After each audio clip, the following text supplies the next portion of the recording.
Fiasco de la rebaja de impuestos en Reino Unido no asociada a un recorte del gasto, es decir, fiasco de la bajada de impuestos con cargo al endeudamiento. Sin embargo, para muchos lo que ha fracasado no es el aumento del endeudamiento, sino la bajada de impuestos, y ya están intentando extraer consecuencias ideológicas al respecto. Veámoslo.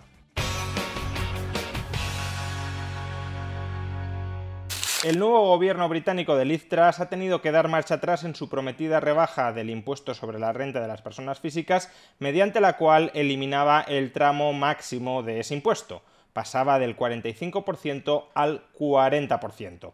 En su momento, en este canal ya criticamos la decisión del gobierno de Truss de bajar impuestos sin recortar los gastos, porque bajar impuestos hoy sin recortar los gastos es simplemente subir los impuestos mañana. No es reducir la presión fiscal que recae sobre una sociedad, sino es traspasársela a las generaciones futuras con los correspondientes intereses y sin que esas generaciones futuras hayan podido votar acerca de su endeudamiento. Este fiasco de la rebaja fiscal de Liz Truss debería llevarnos a efectuar como mínimo 3 reflexiones sobre esta cuestión. En primer lugar, toda rebaja fiscal debe ir de la mano de un recorte del gasto, o al menos de un plan presupuestario a medio plazo que exponga cómo se va a autofinanciar esa bajada impositiva.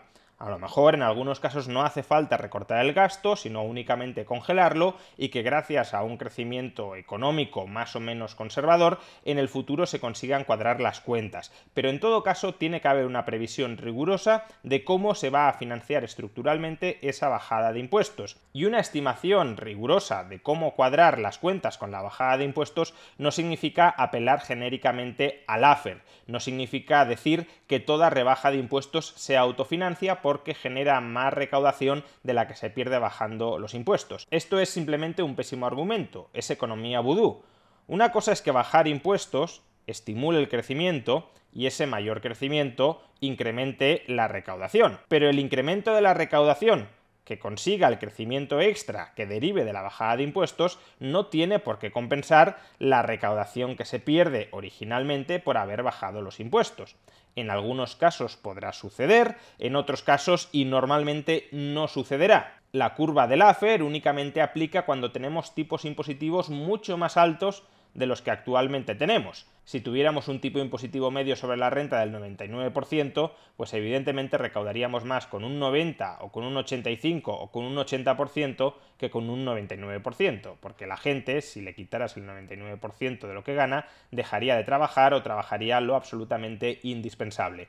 Sin embargo, cuando tenemos un tipo impositivo medio, que no marginal máximo, medio del 30%, del 32%, del 33%, no está nada claro que bajarlo del 30 al 27 o al 26 o al 25 incremente en términos netos la recaudación. Y por tanto apelar a que se van a cuadrar las cuentas por el hecho de que bajando impuestos vas a aumentar lo suficiente la recaudación como para compensar lo que dejas de recaudar por el mayor tipo impositivo, como digo, es ciencia ficción económica. Eso no significa, cuidado, que no haya que bajar impuestos. Yo soy el primer defensor de las bajadas de impuestos, pero de las bajadas de impuestos de verdad, es decir, de aquellas que van acompañadas de recortes de gasto, de una reducción del tamaño del Estado. De nada nos sirve bajar impuestos si mantenemos el tamaño del Estado, si mantenemos el tamaño del gasto público. No se trata de que el Estado siga creciendo y nos deje algo más de migajas para que las podamos gastar. Se trata de que la sociedad civil, de que el mercado gane peso con respecto al Estado, y para eso el Estado ha de perder peso frente a la sociedad civil. Menos impuestos y menos gasto público. Y quien dice que no nos debemos dejar encandilar por los cantos de sirena de la curva de Laffer, también dice que no nos debemos dejar engañar por los cantos de sirena de la llamada teoría monetaria moderna. Recordemos que según la teoría monetaria moderna, un Estado que tiene soberanía monetaria, como es el caso de Reino Unido, no se enfrenta a ningún tipo de restricción presupuestaria, que puede gastar todo lo que quiera, que puede bajar los impuestos todo lo que quiera y siempre se mantendrá solvente, no se enfrentará a ninguna dificultad. Pues bien, en este caso Reino Unido, Estado con soberanía monetaria, ha intentado bajar un poquitín, que tampoco demasiado, un poquitín los impuestos, ha descuadrado su estructura financiera todavía más de lo que ya lo estaba, recordemos que Reino Unido ya está muy endeudado, y eso ha llevado a que los mercados empiecen a vender su moneda y sus bonos, es decir, a que suban los tipos de interés y a que se deprecie el tipo de cambio de la libra. Que sí, que el Banco Central puede comprar todos los bonos que quiera y evitar que haya una bancarrota estatal de Reino Unido, pero si el Banco Central se pone a comprar bonos a mansalva, no de manera temporal y restringida, tal como anunció el pasado lunes el Banco de Inglaterra que iba a hacer, sino de manera estructural e indefinida, eso lo que genera es mucha más inflación y mucha más depreciación de la libra, que en última instancia no deja de ser una señal, un síntoma de un impago de los pasivos estatales en términos reales, no en términos nominales, pero sí en términos reales. Y por tanto, si un Estado no quiere impagar sus pasivos en términos reales, es decir, no quiere desatar una masiva inflación sobre los ahorradores en libras, lo que tendrá que hacer, y se verá forzado por los mercados a hacerlo, es cuadrar las cuentas a lo largo del tiempo. Por tanto, de la misma manera que la derecha se equivoca cuando apela al Laffer genéricamente diciendo que podemos bajar todos los impuestos que queramos, cuanto queramos, sin recortar el gasto, porque se van a autofinanciar esas rebajas de impuestos, también desde la izquierda, la teoría monetaria moderna se equivoca estrepitosamente cuando nos dice que, al tener soberanía monetaria y poder crear todo el dinero que queramos crear, no nos tenemos que preocupar por cuadrar las cuentas, que podemos disparar todo lo que queramos el gasto público, que podemos hundir todo lo que queramos la recaudación, sin preocuparnos por el equilibrio presupuestario a medio plazo, que la maquinita de billetes del Banco Central proveerá. Pues no proveerá, y si provee lo hace solo con una alta, muy alta inflación. Segunda reflexión que me suscita este estrepitoso fracaso del intento de Reino Unido de bajar impuestos sin recortar el gasto como consecuencia de la presión que han ejercido los mercados a la hora de liquidar, de vender los bonos o las libras que tenían en su cartera, pues que todos aquellos que hace unos años nos insistían en que esto de que los mercados disciplinaran a los gobiernos, básicamente no comprando nuestra deuda o vendiendo nuestra deuda porque no se fiaban de nosotros, todos esos que nos decían que esta disciplina que les imponían los mercados a los gobiernos nacionales era un ataque a la soberanía y a la democracia en esos estados, que no era en absoluto tolerable democráticamente que los poderes económicos, que los poderes financieros nos pudiesen marcar cuánto queríamos gastar o cuánto teníamos que recaudar. Ahora todos esos que se rasgaban las vestiduras con respecto a los ataques a la soberanía democrática de España hace una década, están aplaudiendo con las orejas. Están celebrando que Reino Unido haya tenido que dar marcha atrás en la bajada de impuestos que habían programado. Y ha tenido que dar marcha atrás, insisto, porque los mercados han atacado a Reino Unido. Es decir, han empezado a vender sus bonos y han empezado a vender su moneda. ¿Por qué no les molesta este ataque a la soberanía de Reino Unido? Porque nunca les ha preocupado el ataque a ninguna soberanía de nadie.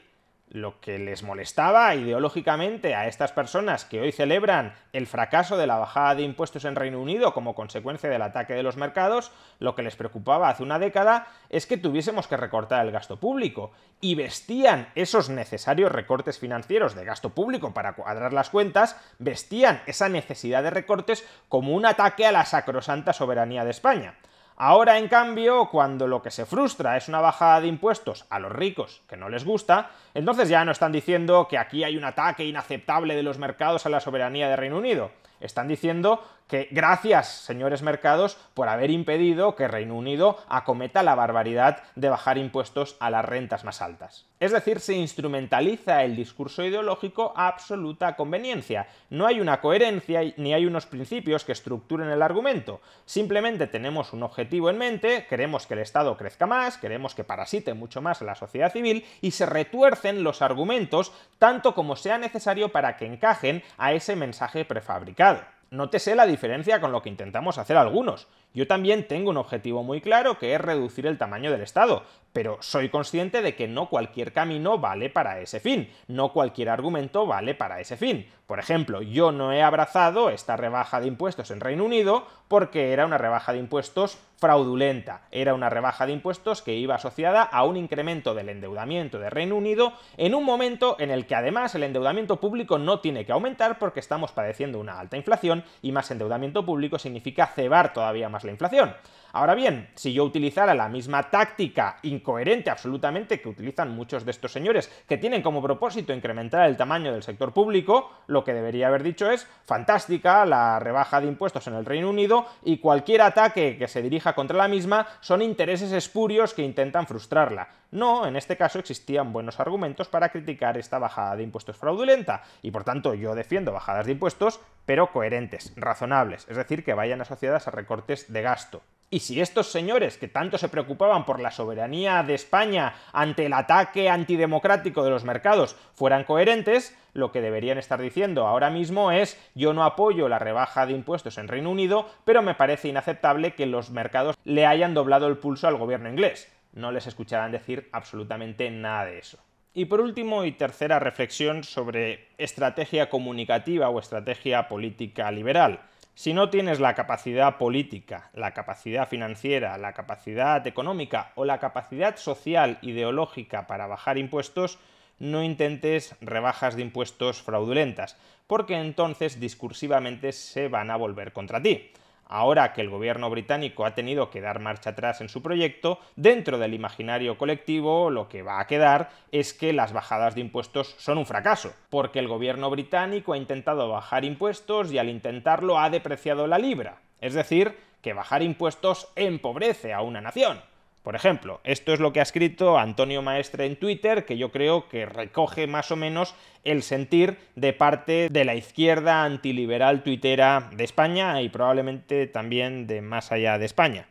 Dice Antonio Maestre: la recogida de cable ultraliberal con la bajada de impuestos después de hundir la libra debería valer para que los gurús que siguen hablando del Laffer no vuelvan a salir de su cueva en la vida. Insisto, los gurús que hablan del Laffer y los gurús que hablan de la MMT, que aquí son bastante equivalentes. Fijaos que Antonio Maestre no está diciendo que ha fracasado la rebaja de impuestos sin recorte de gasto. Lo que está diciendo, y lo que ha quedado en el imaginario colectivo, es que ha fracasado la política de bajar impuestos. El gobierno de Reino Unido supuestamente quería avanzar en las libertades de los ciudadanos bajando impuestos. Digo supuestamente porque bajar impuestos con más deuda no es avanzar mucho, es retrasar el momento del pago, pero bueno, imaginemos que quería avanzar en las libertades de los ciudadanos bajando impuestos y al final lo que ha conseguido es que por implementar mal esa política se vuelva en su contra y dentro del imaginario colectivo quede el mensaje simplificado, falaz, absurdo, pero eficaz políticamente de que bajar impuestos es malo porque deprecia la libra, nos empobrece.